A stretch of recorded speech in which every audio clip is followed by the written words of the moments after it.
Hello and welcome. Today, we're going to talk about computer hardware. Computer hardware refers to the physical components of a computer that we can touch with our hands. Remember, we said a computer has three major components: the software, the hardware, and the user. Today, we're going to focus on the hardware components.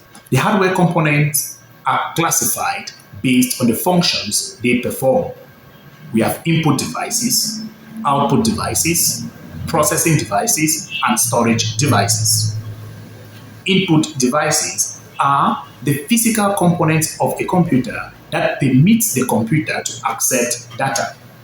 They include the keyboard, the mouse, scanners, microphones, removable drives, among others. Output devices are the physical components of a computer that enable a user to remove data from a computer. These devices include things like monitors, printers, removable drives, and many others. Now, processing devices are the physical devices that enable a computer to perform arithmetic and logic operations. An example of a processing device is the central processing unit, what you call the CPU. It serves as the brain of the computer. Now, we have storage devices. Storage devices permit a user to store data on a computer. Examples include hard drives, removable drives, among others. Now, the computer, however, has a memory which is different from the storage devices. The computer's primary memory is used to keep data temporarily before it is being saved. An example of a memory is the random access memory. Now, away from these major hardware parts, there are some standalone physical parts of a computer. They include the power supply. The power supply is responsible for converting alternating current from a wall socket to a low voltage direct current that is used to operate the motherboard, the processors, and peripheral devices. We also have the motherboard.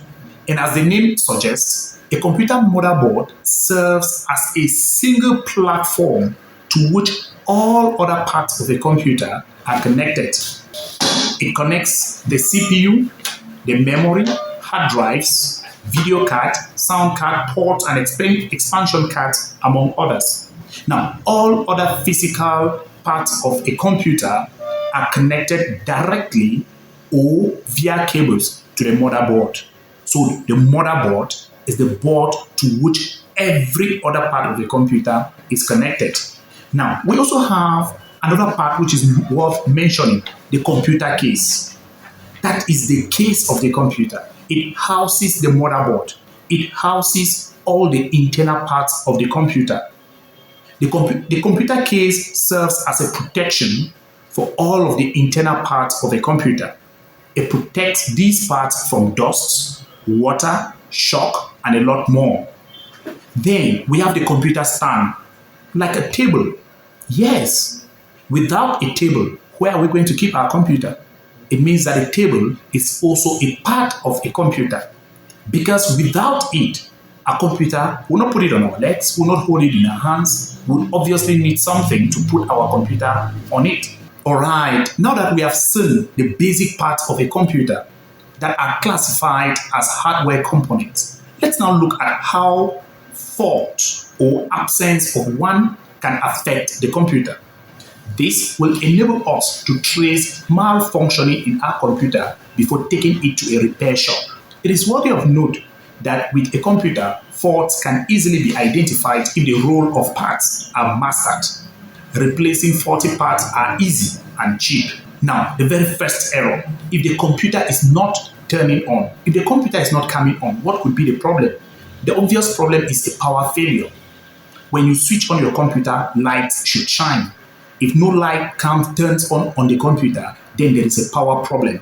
Check your power cables. Check if electricity is being supplied. Check if there is a power failure somewhere. There can be low voltage or something. It is related to power supply. Now, if light shines and yet your computer does not turn on, then it means there can be another problem inside, which may be the video cable or the memory preventing the computer from displaying on the screen.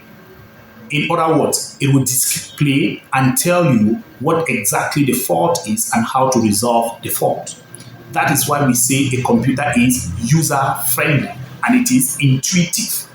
Intuitive meaning it helps you as you use it. So when you switch on the computer, if there is a fault, the fault should display on the screen. If the fault does not display on the screen, it means that there is a problem with the computer's memory or a problem with the power supply. You can go ahead and check it if you master these parts very well. Secondly, if your computer turns on and yet it's not working, there are many reasons for this. If it comes on, displays on the screen, but then the screen is freezing, it means that there is a problem. For example, you click with your mouse and your mouse is not responding. You touch the keyboard and it is not responding. It means that there is a problem. However, the very first thing to do is to wait.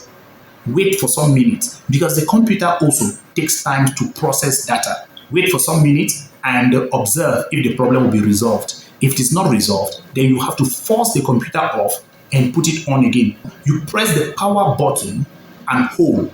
Press and hold the power button for some seconds. When the computer will go off, we say we have forced it off.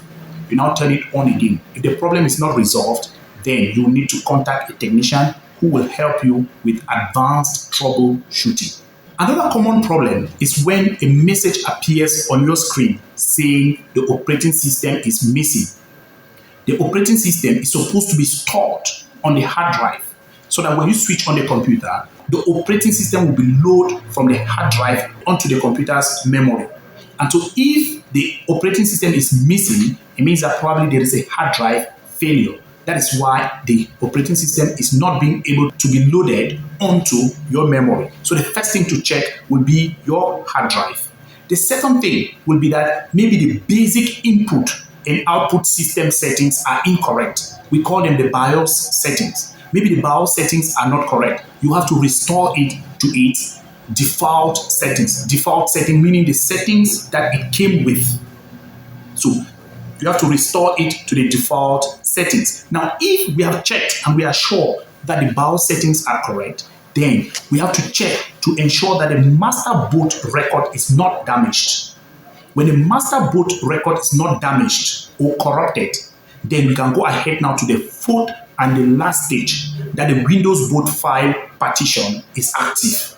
Because if the Windows boot file partition is active, then the operating system should be able to load. All of these require some technical skills, and unless you master it well, don't try. You have to meet a technician who will do it for you. But it is good to have an idea of what is being done so that when you go for the first time, the second time, you should know how to handle it the third time yourself. The last tip in able to identify faults on your computer is when the blue screen appears. We call it the blue screen of death. Blue screen of death. It means that when you see it, it is interpreted that the computer is dead. Now, the blue screen of death appears when Windows has an unrecoverable critical error. When an unrecoverable critical error has occurred, it causes a crash and subsequent data loss. And we say this can be caused by several reasons.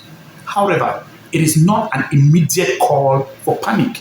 You don't need to panic because all computer problems are as a result of a faulty hardware component. Remember that we have many hardware components, and these components play specific roles, in which case a fault in one of these components will result in the fault of the functioning of the computer.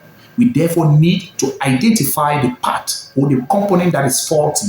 We replace it or we maintain it. Maintenance is difficult, almost impossible. We only replace the part. So when you go to a technician, you go to a shop, do not attend to anybody who says you want to repair a part. Let them replace because the parts are not expensive. Remember, the basic hardware components are we have the mouse and the keyboard.